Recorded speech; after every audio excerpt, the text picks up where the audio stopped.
What is up, YouTube? Happy October. It is officially NBA season. This is Alec here, coming to you just 21 days away from the NBA 25-26 season starting.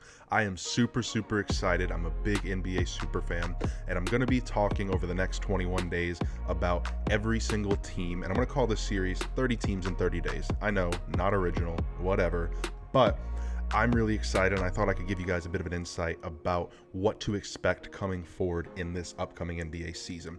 Today we're going to start with one team in the West that I think is really intriguing and I think a lot of people are misreading, and that's the Houston Rockets.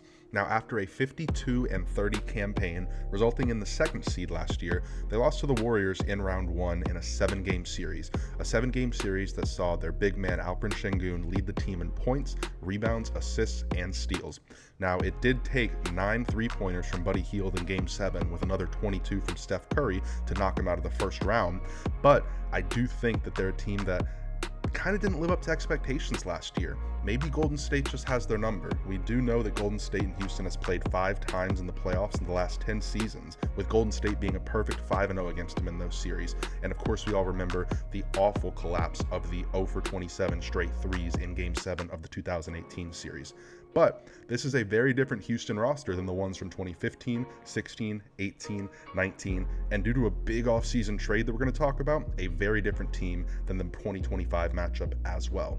Now, the big addition that everyone knows about in the offseason was trading for Kevin freaking Durant, someone who was a top 6 scorer still in each of the last 2 seasons, despite him going into his age 37-38 season. Now, it took the first ever 7-team NBA trade to get this completed. I'm not going to go into all the details about this trade because the majority of it we'll cover when we talk about their respective teams, but we'll talk about a couple key departures as well for them, including Jalen Green and Dillon Brooks going to Phoenix in the biggest haul from this deal for Kevin Durant. Cam Whitmore as well, in a smaller deal separate from this trade, was sent to the Washington Wizards. Now, those 3 departures will be key. Jalen Green and Dillon Brooks both being starters, Cam Whitmore being a young 22-year-old promising bench player who has nothing but upside in the league. I think he'll do fine on the rebuilding Wizards. The big problem with this team is going to be their starting point guard Fred VanVleet, who about a week ago or so tore his ACL in practice and is going to be out for the season. Now, the elephant in the room. Do you want to talk about the elephant in the room? Wow. Okay.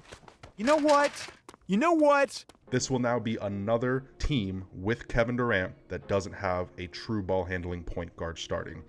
What could possibly go wrong? Whether it was Kyrie Irving sitting out due to COVID in the 2020-2021 Nets era, or Devin Booker not really accepting a new role into a primary ball handler and facilitator after the departure of CP3, holding that Suns team back, I'm worried that this is going to be another failed Kevin Durant experiment. The big X factor going into the season will be Amen Thompson. He's by far the best defender on the team, who's a great passer and is improving at shooting, but is mainly an offensive weapon when he's in the paint driving to the hoop. Another X factor, Jabari Smith Jr., someone who was the 2nd overall pick out of Auburn in the 2022 draft. He just received a 5-year, $122 million contract extension.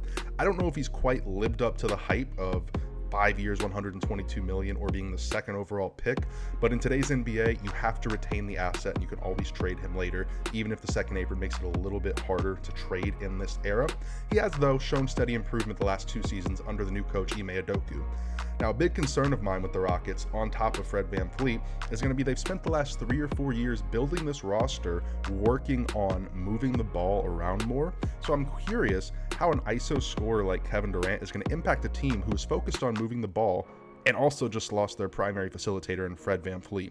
Seems like last year's lottery pick, Reed Shepherd, might turn into a 30-minute-a-game point guard after basically not playing at all for Houston last year. This should cause serious concerns for Rocket fans. It's a concern for me as a fan of Kevin Durant. Now, because of that, I think Houston did a great job pushing up their timeline by shedding Jalen Green and trading for Kevin Durant, while also at the same time securing their near future by giving veteran big man Steven Adams and young player Jabari Smith Jr. extensions.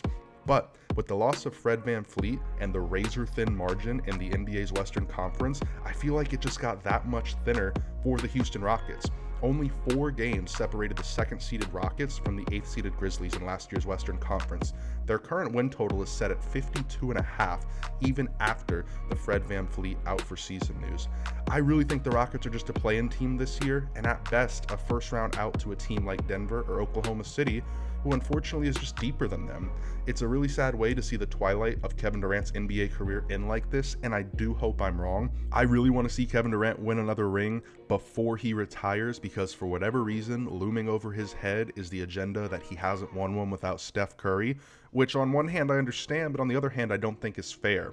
Sadly, I don't know if that's possible this year, given that Oklahoma City just re-signed their big three all to massive $200 million extensions, and the Nuggets just traded for depth to make themselves more legitimate against teams like Oklahoma City. It really is a bad way to end the career of an all-time great like Kevin Durant's, but unfortunately, I'm going under 52.5 wins here, and I don't see this team making it out of the first round. Any Rockets fans or any NBA superfans like myself out there that's listening to this, comment below and let me know if you think that I'm way off with the Houston Rockets or if you think that I'm onto something. Also, comment what team you want me to preview next. I've currently got 29 other teams to go, so I can go in any different direction. I'm going to try to get one of these out a day, probably some days 2 of them, just because we are only 20 days away from the NBA tip-off, and there's 30 teams in the league. Simple math right there. But I hope you guys enjoyed this little preview. If there's anything you want me to add, subtract, or talk about differently, let me know. I'm always open to adding things more. And I'd like to thank Suncoast Sports for helping put this together. Suncoast Sports, of course, being a breaking company on the app Fanatics Live, where we get all kinds of exclusive NBA products along with MLB and NFL products as well. If you wanted to check that out, the link is going to be in the description. I'll also plug it in the comments of my Instagram as well. That way you guys can check it out and see me on there. Hope everyone has an amazing day. Best of luck to everyone in October, and I'll see you on the next episode.